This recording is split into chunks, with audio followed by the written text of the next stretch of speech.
Hi friends, அஸ்ஸலாமு அலைக்கும். Welcome to Fathima's kitchen. Fathima's கிச்சனில் ஒரு ஹெல்த்தியான கேரட் சாதம் தாங்க பண்ணியிருக்கோம். குழந்தைங்களுக்கு இதை லஞ்சை வச்சு கொடுத்து விட்டிங்கன்னா ரொம்பவே சூப்பராக சாப்பிட்டு வந்துடுவாங்க. உங்கள் குழந்தைங்க லஞ்சு கொண்டு வந்தால் திருப்பி ரிட்டன் கொண்டு வராங்களா, இந்த மாதிரி வெரைட்டி ரைஸ் செஞ்சு கொடுங்க. ரொம்பவே அழகாக சாப்பிட்டு வந்துடுவாங்க. வாங்க இதை எப்படி செய்யலான்றதை பார்க்கலாம். வீடியோக்குள்ளே போகிறதுக்கு முன்னாடி சேனலை சப்ஸ்கிரைப் பண்ணிவிட்டு லைக் பட்டனை தட்டி விட்ருங்க ஃப்ரெண்ட்ஸ். இப்போ நம்ம குழந்தைங்களுக்கு தேவையான நல்ல ஹெல்தியான ஒரு லஞ்சு தான் பார்க்க போகிறோம். இந்த மாதிரி லஞ்சு செய்து பிள்ளைங்களுக்கு கொடுத்து விடுங்க, ரொம்பவே சூப்பராக இருக்கும். ஃபஸ்ட்டு அதுக்கு துருவின கேரட்டு, பொடியாக கட் பண்ண பூண்டு, சின்ன வெங்காயம், பச்சை மிளகாய் 2 கீரி எடுத்து வச்சுருக்கிறேன். இது நிலக்கடலை பருப்பு நல்லா மிக்சியில் போட்டு தூள் பண்ணி வச்சுருக்கேங்க.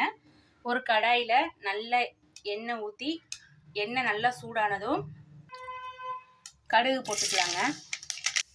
கடுகு நல்லா பொரிஞ்சு வந்ததும் சீரகம் ஆட் பண்ணிக்கோங்க. இப்போ கட் பண்ணி வச்சுருக்க வெங்காயம், பச்சை மிளகாவை ஆட் பண்ணிக்கலாம்.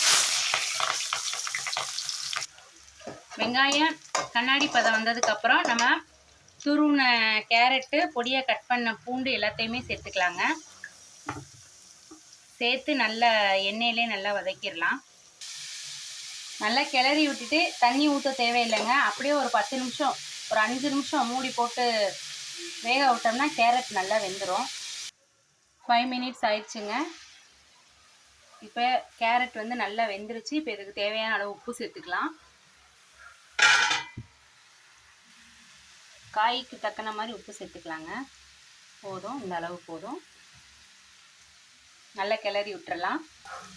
நல்லா கிளறியாச்சு. இப்போ வடித்து வச்சுருக்க சாதத்தை இந்த காயோடு சேர்த்துக்கலாங்க. சாதத்தை நம்ம கேரட்டோடு சேர்த்தாச்சுங்க. இப்போ நம்ம பொடி பண்ணி வச்சுருக்க நிலக்கடலை பருப்பையும் இதோட ஆட் பண்ணிக்கலாங்க. அவ்வளோதாங்க, நல்லா கிளறிடலாம். இப்போ சாப்பாடை போட்டு நல்லா கிளறியாச்சுங்க. இப்போ கொஞ்சம் 2 ஸ்பூன் அளவுக்கு நெய்யை ஆட் பண்ணிக்கலாங்க. நெய்யை ஆட் பண்ணி நல்லா கிளறிடலாம். அவ்வளோதாங்க, சூப்பரான ஹெல்த்தியான ஒரு கேரட் சாதம் செய்தாச்சு. இதே மாதிரி நீங்களும் உங்கள் குழந்தைங்களுக்கு ப்ரிப்பேர் பண்ணி கொடுங்க. ரொம்பவே ஒரு ஹெல்த்தியான ரெசிபி. குழந்தைங்க சூப்பராக சாப்பிட்டு வந்துடுவாங்க. இதுக்கு சைடிஷாக முட்டை, காரச்சேவு, காரா பூந்தி இந்த மாதிரி வச்சு கொடுத்து விடலாம். ரொம்பவே சூப்பராக இருக்கும். இந்த வீடியோஸ் பிடித்திருந்தால் மறக்காமல் சப்ஸ்கிரைப் பண்ணுங்கள் ஃப்ரெண்ட்ஸ். தேங்க்யூ.